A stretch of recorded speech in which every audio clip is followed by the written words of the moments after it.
नमस्कार दोस्तों, अस्सलाम वालेकुम। कैसे हैं सब लोग।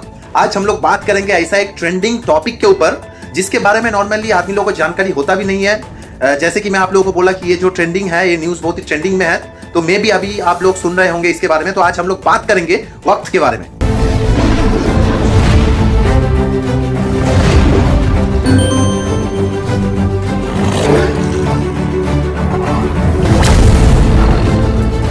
तो चलिए इस वीडियो में हम लोग जानेंगे व्हाट इज वक्त, कैसे एक काम करता है और क्यों इसको लेके इतना ज्यादा कंट्रोवर्सी है।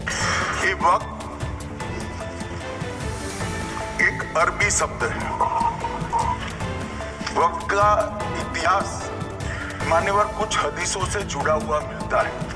वक्त एक ऐसा इस्लामिक प्रैक्टिस है जिसमें नॉर्मली कोई भी आदमी, कोई भी शख्स, या तो कोई आदमी नहीं तो कोई औरत, अपना पैसा, अपना बिल्डिंग, अपना प्रॉपर्टी अल्लाह के नाम पे डेडिकेट करते हैं। उसका मतलब है उस प्रॉपर्टी का जो डेडिकेटेड हुआ अल्लाह के नाम पे, उसका कोई भी पर्सनल फायदा उठाया नहीं जाएगा। इसका मतलब है अल्लाह के नाम पर संपत्ति का दान, पवित्र धार्मिक उद्देश्यों के लिए संपत्ति का दान, उसका ओनली इस्तेमाल किया जाएगा फॉर यूजिंग पब्लिक वेलफेयर। जैसे कि कोई भी मस्जिद बनाने के लिए, नहीं तो मदरसा ओपन करने के लिए, नहीं तो कोई भी हॉस्पिटल, नहीं तो गरीब आदमी को हेल्प करने के लिए इसका यूज किया जा सकता है।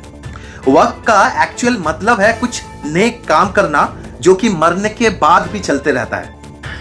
एक प्रकार का चैरिटेबल एंडोनमेंट है।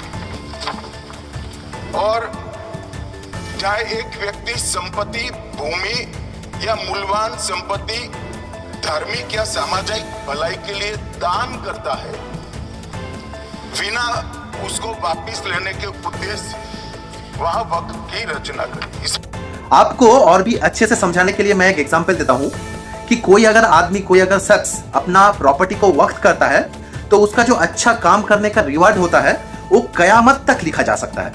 आप बोल सकते हो एक तरीका है वेल्थ को रोटेट करने का और गरीबों तक मदद पहुंचाने का। में दान देता है, वो शब्द का बड़ा महत्व है। दान उस चीज का ही कर्ज किया जा सकता है जो हमारा है। सरकारी संपत्ति का दान मैं नहीं कर सकता मान्यवर, किसी और की संपत्ति का दान मैं नहीं कर सकता। वैक प्रॉपर्टी पर एक मुतवली अपॉइंट किया जाता है, यानी आप बोल सकते हो केयरटेकर नहीं तो मैनेजर। दान उसी चीज का किया जाता है जो हमारा है मान्यवर। इसी विषय पर ये सारा जो बहस चल रहा है। उसका काम होता है प्रॉपर्टी को अच्छे से मेंटेन करना और उसका सही जगह में इस्तेमाल करना और रिपोर्ट देना वक्फ बोर्ड को। हर एक स्टेट में सेपरेट वक्फ बोर्ड होता है जो इस सिस्टम को रेगुलेट करता है। यहाँ एक सदस्य ने तो कह दिया, माइनॉरिटी इस कानून को स्वीकार नहीं करेगी। क्या धमकाना चाहते हो भाई? संसद का कानून है, सबको स्वीकार करना पड़ेगा। इंडिया में लाखों एकड़ जमीन वक्फ के अंडर में है। रिपोर्ट के मुताबिक वक्फ के पास 6 लाख से भी ज्यादा रजिस्टर्ड प्रॉपर्टी है। सर, अगर आप हिस्ट्री को पढ़ेंगे तो महात्मा गांधी उस वक्त के व्हाइट अफ्रीका में, सफेद फ्रॉम अफ्रीका के कानून को महात्मा गांधी ने कहा था कि ये मेरा कॉन्शियंस उसको मानता नहीं, मैं इस कानून को कबूल नहीं करता हूं। तो महात्मा गांधी ने क्या किया? उन्होंने उस कानून को फाड़ दिया। तो मैं गांधी की तरह इस कानून को फाड़ता हूं। ये अनकॉन्स्टिट्यूशनल है सर।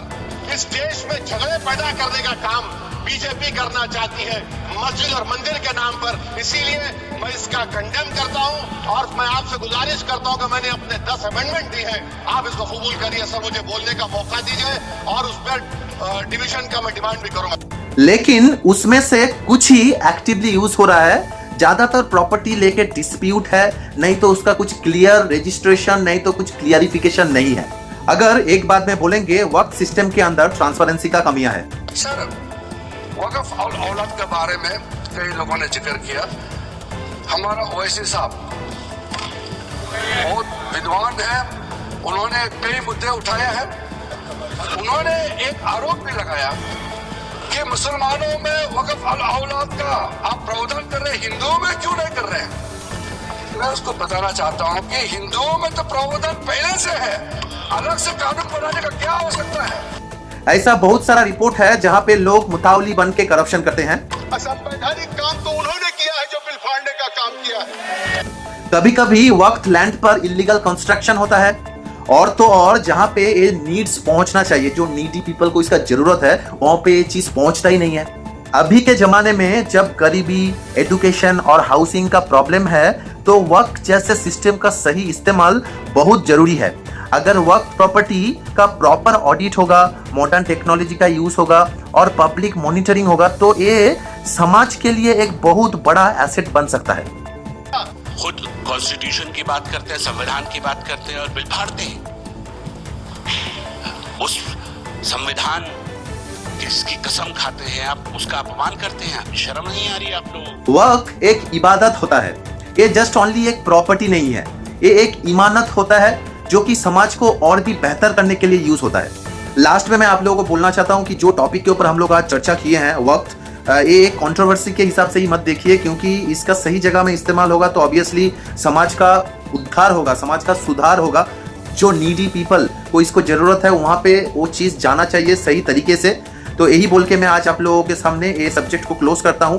आप लोग अगर कुछ भी चीज जानना चाहते हो वक्त के बारे में, और आप लोगों को अगर कुछ भी कमेंट्स है, please feel free to give me comments. तो चलिए फिर से मिलते हैं दूसरा कोई वीडियो में, दूसरा कोई टॉपिक के साथ। तब तक के लिए अच्छे रहना।